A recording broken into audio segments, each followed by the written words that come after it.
بسا اوقات بہت سی محنتوں کا نتیجہ انسان دیکھتا ہے کہ ضائع چلا گیا. میں نے 10 سال محنت کی، حاصل کوئی نہیں نکلا. یہ ثمرات کیا ہیں؟ محنتوں کے ثمرات کا ضیاع. کوشش آپ نے کی، قسمت کی خوبی دیکھی ہے، ٹوٹی کہاں کمن، 2-4 ہاتھ جب کے لبے بام رہ گئے. Be prepared. ایک شاعر کے یہ اشعار ہیں، وہ کمیونسٹ تھا، میں نام بھی نہیں لیتا، لیکن یہ کہ یہ اسی انقلابی، چونکہ ان کا بھی ایک انقلابی نظریہ ہے، انقلابی عمل میں یہ سارے مراحل آتے ہیں.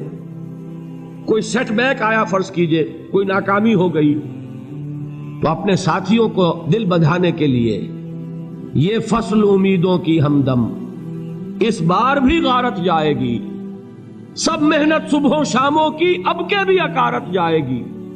میرے نبی کے ثمرات کا جو لفظ یہاں آیا ہے، وَنَقْصٍ مِّنَ الْأَمْوَالِ وَالْأَنفُسِ وَالثَّمَرَاتِ، سب محنت صبحوں شاموں کی اب کے بھی اکارت جائے گی.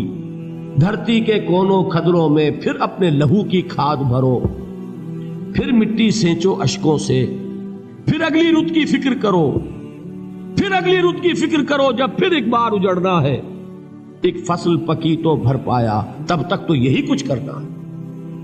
ایک مقصد ہے سامنے، انقلاب برپا کرنا ہے. ایک کوشش ناکام ہو جائے کوئی پرواہ نہیں، نیکسٹ.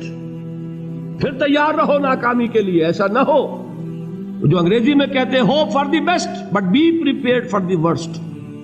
ایسا نہ ہو کہ دوسری مرتبہ ناکام ہو کے بددل ہو جاؤ، تمہاری ہمتیں جواب دے جائیں. نہیں، پہلے سے تیار رہو کہ دوسری مرتبہ بھی ناکامی آئے تو آئے، لیکن جب تک کہ کامیابی حاصل نہیں ہوتی ہمیں یہ کام کیے چلے جائیں.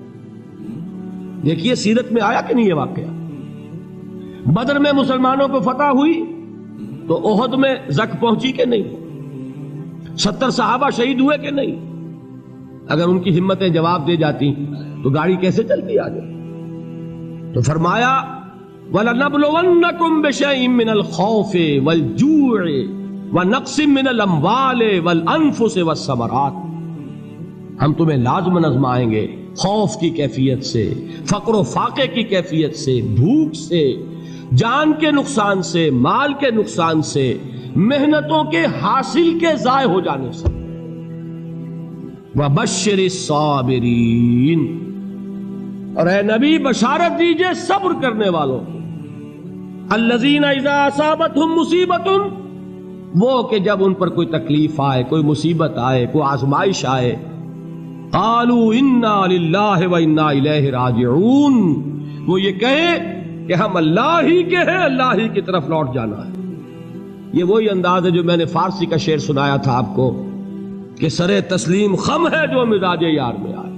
وہ ہمارا مولا ہے، ہمارا آقا ہے، اگر اسے یہی منظور ہے تو ہمیں بھی یہی منظور ہے. میں نے تسلیم و رضا کی بات کی تھی نا، آپ کو کچھ شعر سنائے تھے. ایک شعر اور سنیے، اور یہ کس کا ہے؟ محمد علی جوہر کا. ایک مرتبہ جیل گئے، ان کی ایک بیٹی جوان بیمار ہوئی، فوت ہو گئی.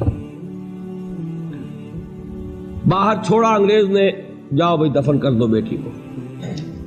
دوسری مرتبہ جیل گئے، دوسری جوان بیٹی اسی مرض میں مبتلا ہوئی. اب یہ جیل میں ہے، خبر پہنچی کہ دوسری بیٹی کے اوپر بھی اسی مرض کا حملہ ہوا ہے. ایک نظم لکھی ہے جس کا آخری شعر یہ ہے، تیری صحت ہمیں منظور ہے لیکن اس کو نہیں منظور تو پھر ہم کو بھی منظور نہیں. یہ ہے، جب تک یہ کیفیت نہ ہو اس میدان میں آدمی ثابت قدم نہیں رہ سکتا کہ میرے رب کو اگر یہ منظور ہے تو یہی مجھے منظور ہے، اور تیری صحت ہمیں چاہیے تو ضرور، لیکن ہمارے رب کو منظور نہیں تو ہمیں بھی منظور. راضی برضائے رب. وَبَشِّرِ الصَّابِرِينَ الَّذِينَ إِذَا أَصَابَتْهُمْ مُصِيبَةٌ قَالُوا إِنَّا لِلَّهِ وَإِنَّا إِلَيْهِ رَاجِعُونَ. نہ شود نصیب دشمن کے شود ہلاک تیغت، سر دوستہ سلامت کے تو خنجر آزمائی.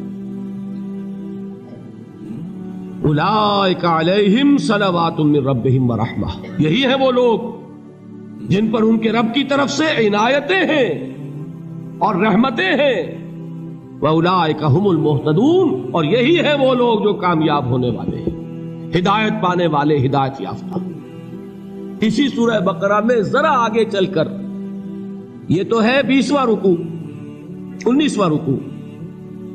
21ویں رکوع کی پہلی آیت ہے لیس البر ان تولوا وجوہکم قبل المشرق والمغرب ولكن البر من آمن بالله واليوم الآخر والملائكة والكتاب والنبيين وآتى المال على حبه ذوي القربى واليتامى والمساكين وابن السبيل والسائلين وفي الرقاب وأقام الصلاة وآتى الزكاة والموفون بعهدهم إذا عاهدوا والصابرين في البأساء والضراء وحين البأس. اب یہ آیت جو ہے سورۃ العصر میں جو مضامین آئے تھے سارے اس میں موجود ہیں. وہاں ایمان کا لفظ آیا، یہاں 5 ایمانیات کی تفصیل آ گئی، اعمال کی تفصیل آئی، اور آخری بات وہاں کیا ہے وَتَوَاصَوْا بِالصَّبْرِ، اور یہاں کیا ہے وَالصَّابِرِينَ فِي الْبَأْسَاءِ وَالضَّرَّاءِ وَحِينَ الْبَأْسِ، اور صبر کرنے والے. اصل نیکی ان کی ہے جو صبر کریں. کس میں؟ جنگ کے وقت. ذرائے باسائے، باسا کہتے ہیں فقر اور فاقہ. واحد آئے گا باس تو اس کے معنی جنگ، اور باسا جمع میں آئے گا تو فاقہ، فقر، بھوک.